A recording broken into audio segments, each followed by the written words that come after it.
প্রতিদিন গীতাপাঠ শুনলে মন শান্ত হয়, জীবনে সঠিক পথ দেখাতে সাহায্য করে, দুঃখ ভয় রাগ দূর হয়, আত্মবিশ্বাস বৃদ্ধি পায়, কর্ম ও ভক্তির মাধ্যমে হৃদয়ের শক্তি, ঘরে শান্তি ও জীবনে আলো নিয়ে আসে। তাই প্রতিদিন আমাদের চ্যানেল থেকে 2টি শ্লোক সহ একটি পাঠ শুনুন। পশ্যৈতাং পাণ্ডুপুত্রাণাম আচার্য মহতিম চ মুম গূঢ়াং দ্রুপদপুত্রেণ তব শিষ্যেন ধীমতা।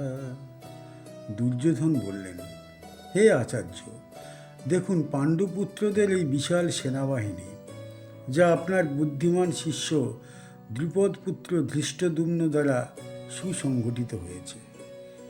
পশ্য অর্থাৎ দেখুন, এতাম শব্দার্থ হচ্ছে এই, পাণ্ডুপুত্রানাম অর্থাৎ পাণ্ডুর পুত্রদের বা পাণ্ডবদের, আচার্য শব্দের অর্থ গুরু, এখানে দ্রোণাচার্য, মহতিম অর্থাৎ বিশাল, চমুম মানে হচ্ছে সেনাবাহিনী, বুঢ়াম অর্থাৎ সুসংগঠিত, দ্রুপদ পুত্রেণ অর্থাৎ দ্রুপদের পুত্র বা ধৃষ্টদ্যুম্ন, তব মানে হচ্ছে আপনার, শিষ্যেন অর্থাৎ শিষ্য দ্বারা, ধীমতা মানে হচ্ছে বুদ্ধিমান।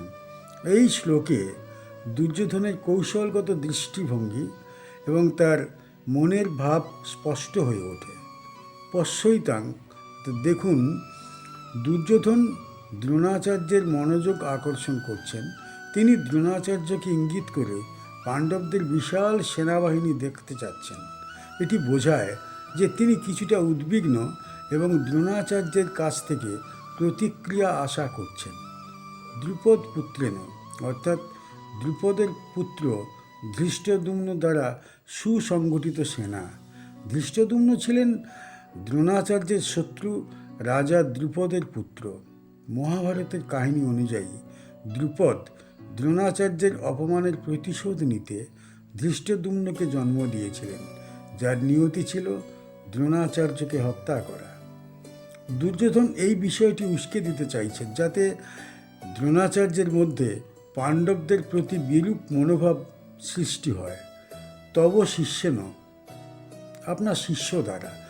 দুর্যোধন কৌশলে মনে করিয়ে দিচ্ছেন যে ধৃষ্টদ্যুম্ন দ্রোণাচার্যেরই শিষ্য ছিলেন। তিনি বোঝাতে চাইছেন যে দ্রোণাচার্যকে তার নিজের শিষ্যদের বিরুদ্ধে লড়তে হবে, যা এক ধরনের মনস্তাত্ত্বিক চাপে ফেলার প্রচেষ্টা। দুর্যোধন দ্রোণাচার্যের কাছে গিয়ে প্রথমেই পাণ্ডবদের সেনাবাহিনীর শক্তি তুলে ধরেন।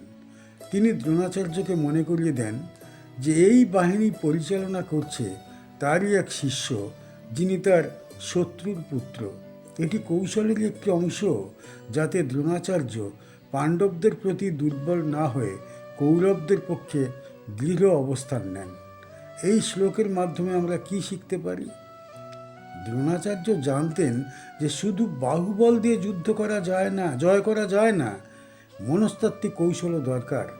দুর্যোধন প্রথমেই পাণ্ডবদের শক্তি বোঝার চেষ্টা করছেন, যা যুদ্ধের জন্য গুরুত্বপূর্ণ শিক্ষা। দ্রোণাচার্যের সামনে তার নিজের শিষ্যের বিপক্ষে যুদ্ধের একটি নৈতিক দ্বন্দ্ব তৈরি হয়, যা শিক্ষা দেয় যে সত্য এবং কর্তব্যের পথে অটল থাকা জরুরি। দুর্যোধন দ্রোণাচার্যের মানসিকতা প্রভাবিত করতে চাইছেন, যা রাজনীতির জগতে চালাকির একটা নিদর্শন। অত্র সুরা মহেশাসা ভীমার্জুন সমাযুধি যুযুধান বিরাটশ্চ দ্রুপদশ্চ মহারথ। এই সেনাবাহিনীতে বহু বীর যোদ্ধা রয়েছেন, যারা মহাশস্ত্রধারী এবং যুদ্ধক্ষেত্রে ভীম ও অর্জুনের সমান পরাক্রমশালী। তাদের মধ্যে রয়েছেন সাত্যকী অর্থাৎ যিনি যুযুধান নামেও প্রসিদ্ধ, রাজা বিরাট এবং মহারথী দ্রুপদ। অত্র শব্দের অর্থ এখানে, সুরা অর্থাৎ বীরেরা, মহেশাসা অর্থাৎ মহাশস্ত্রধারী বা ধনুর্ধর যোদ্ধা, ভীমার্জুন সমা অর্থাৎ ভীম ও অর্জুনের সমান শক্তিশালী, যুধি মানে যুদ্ধে, যুযুধান অর্থাৎ সাত্যকী যিনি কৃষ্ণের সেনাপতি, বিরাট অর্থাৎ রাজা বিরাট যিনি পাণ্ডবদের বনবাসকালে আশ্রয় দিয়েছিলেন। দ্রুপদ, রাজা দ্রুপদ দ্রোণাচার্যের প্রাক্তন বন্ধু এবং পরে শত্রু। মহারথ অর্থাৎ মহাবীর, যারা একা শত যোদ্ধার সঙ্গে লড়তে সক্ষম।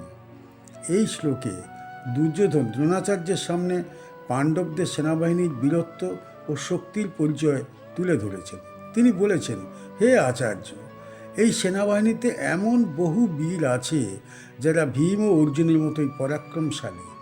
এর মাধ্যমে তিনি বোঝাতে চেয়েছেন যে পাণ্ডব পক্ষ দুর্বল নয়, বরং অত্যন্ত শক্তিশালী ও অভিজ্ঞ যোদ্ধাদের সমন্বয়ে গঠিত।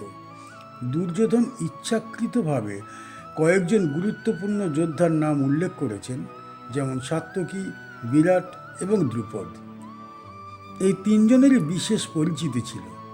সাত্যকী ছিলেন কৃষ্ণের অনুগত এবং যুদ্ধ কৌশলের পারদর্শী।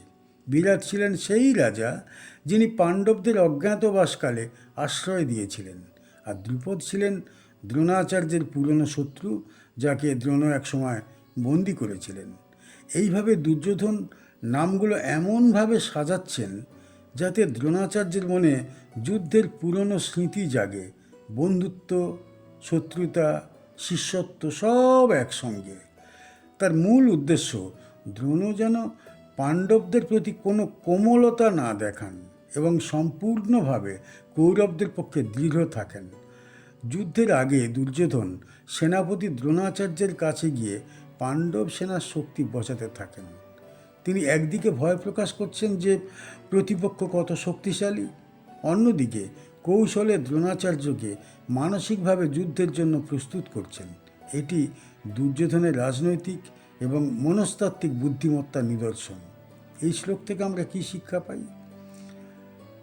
প্রতিপক্ষকে অবমূল্যায়ন না করে তার শক্তি জানা অত্যন্ত প্রয়োজন। যুদ্ধে বা জীবনে জেতার জন্য মানসিক প্রস্তুতি শারীরিক শক্তির মতোই গুরুত্বপূর্ণ।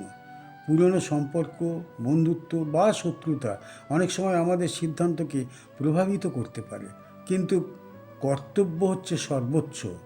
নেতৃত্বের ক্ষেত্রে কৌশলগত চিন্তা অত্যন্ত প্রয়োজনীয়। শ্রীমদ্ ভগবদ গীতার পরবর্তী শ্লোকগুলি শোনার জন্যে আমাদের চ্যানেল সাবস্ক্রাইব করুন।